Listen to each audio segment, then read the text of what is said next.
शाका एक ईमानदार और दबंग पुलिस इंस्पेक्टर होता है। अभी अभी उसका ट्रांसफर दिवालिया नगर नाम के एक गांव में हुआ है। जब शाका गांव पहुंचता है तो जो दृश्य वह देखता है वह उसे अंदर तक हिला देता है। गांव के लोग इतने गरीब हैं कि न ठीक से खाने को कुछ है, न पीने का पानी, और चेहरों पर सिर्फ खौफ और मजबूरी दिखाई देती है। शाका सोच में पड़ जाता है, यहाँ हो क्या रहा है। एक दिन शाका गांव के सरपंच कल्लू से पूछता है, मैंने सुना था कि यह गांव कभी बहुत अमीर हुआ करता था, फिर आज ये हालत क्यों है। कल्लू का चेहरा सख्त हो जाता है। वह सिर्फ इतना कहता है, यह सब तब तक था जब तक बशेरा के मनहूस कदम यहाँ नहीं पड़े। ये कहकर कल्लू वहाँ से चला जाता है। शाका पूरी रात सो नहीं पाता। उसके दिमाग में सिर्फ एक सवाल घूम रहा होता है, ये बशेरा कौन है। अगले दिन शाका गाँव वालों से पूछता है, लेकिन डर के मारे कोई भी कुछ बोलने को तैयार नहीं होता। फिर शाका अपने जूनियर इंस्पेक्टर शेर सिंह को कहता है कि चुपचाप तहकीकात शुरू करे। शेर सिंह धीरे धीरे लोगों से बात करता है और थोड़ी थोड़ी जानकारी जोड़कर एक भयानक सच तक पहुंच जाता है। उसे पता चलता है कि बशेरा का एक छुपा हुआ अड्डा है, एक फैक्ट्री है जहां गन्स की स्मगलिंग होती है। वह हर हफ्ते गांव वालों से जबरदस्ती कमाई ले जाता है। गांव का पानी भी उसने फैक्ट्री के जहरीले कचरे से खराब कर दिया है। यह सब सुनकर शेर सिंह हैरान रह जाता है और तुरंत जाकर शाका को सारी बात बता देता है। शाका का खून खौल उठता है। वह सोचता है, यह कैसे हो सकता है कि इतना जुल्म हो और कोई आवाज भी न उठाए। शाका फिर से सरपंच कल्लू के पास जाता है और गवाही देने को कहता है, लेकिन कल्लू घबराकर कहता है, तुमसे पहले भी एक इंस्पेक्टर यहाँ आया था, आज तक पता नहीं चला कि वह जिंदा है या नहीं। अगर अपनी जान प्यारी है तो यहाँ से चला जाओ। ये सुनकर शाका समझ जाता है कि यह मामला साधारण नहीं, ये जंग है। अब शाका एक खामोश और खतरनाक योजना बनाने लगता है। सवाल ये है दोस्तों, क्या इंस्पेक्टर शाका दिवालिया नगर को बचा पाएगा। वह इंस्पेक्टर जो पहले यहाँ आया था वह कहाँ गया। क्या बशेरा ने कुछ किया। देखिए अगला। शाका शेर सिंह के साथ बशीरा के अरेस्ट का प्लान बनाकर घर की तरफ जा ही रहा होता है कि अचानक झंडूलाल, जो पहले से शाका का इंतजार कर रहा होता है, शाका पर हमला कर देता है। शाका सबसे पहले उसके आदमियों को मारता है और फिर झंडूलाल के साथ लड़ना शुरू कर देता है। आखिरकार शाका झंडूलाल को अरेस्ट करके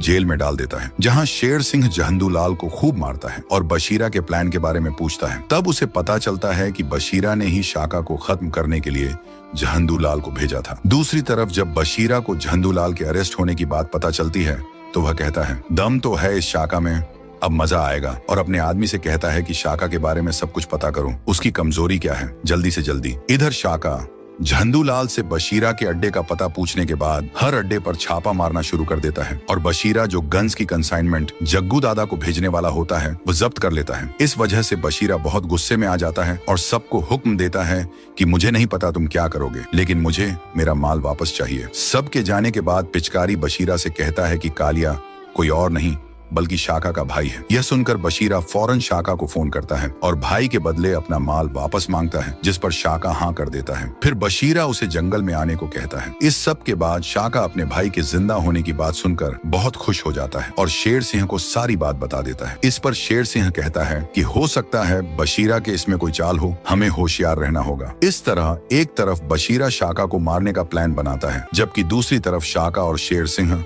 माल वापस न देते हुए बशीरा को अरेस्ट करने का प्लान बनाते हैं। तो दोस्तों, अब सवाल यह है कि किसका प्लान पूरा होगा, शाका का या बशीरा का। देखो अगले पार्ट में। शाका योजना बनाने के बाद सबको आदेश देता है, आज कुछ भी हो जाए हमें बशीर को आज गिरफ्तार करना है और इंस्पेक्टर कालिया को वापस लाना है। सब लोग पूरी तैयारी कर लो। दूसरी तरफ पिचकारी बशीर से कहता है, आपने शाका से इंस्पेक्टर कालिया का क्यों कहा, जबकि कालिया तो मरे हुए आज 6 महीने हो चुके हैं। यह सुनकर बशीर मुस्कुराता है और कहता है, शाका जरूर कालिया से मिलेगा, इसे भी कालिया के पास भेजकर। इसके बाद बशीर अपने सब आदमियों को लेकर जंगल की तरफ रवाना हो जाता है। जंगल के अंदर एक जगह पर अपना दायरा लगा लेता है और शाका के आने का इंतजार करने लगता है। दूसरी तरफ शाका शेर सिंह से कहता है, पहले मैं अकेला आगे जाऊंगा, अगर मैं कुछ देर तक वापस न आया तो तुम लोग इन पर हमला कर देना। जैसे ही शाका जंगल के बीच पहुंचता है, अचानक बशीर के आदमी उस पर हमला कर देते हैं। शाका उनका मुकाबला करता है और कई आदमियों को मार देता है, लेकिन दुश्मन ज्यादा होने की वजह से आखिरकार शाका को कैदी बना लिया जाता है। बशीर शाका को अपने पास लाता है, उसे खूब मारता है और गन्स के बारे में पूछता है। शाका गुस्से में कहता है,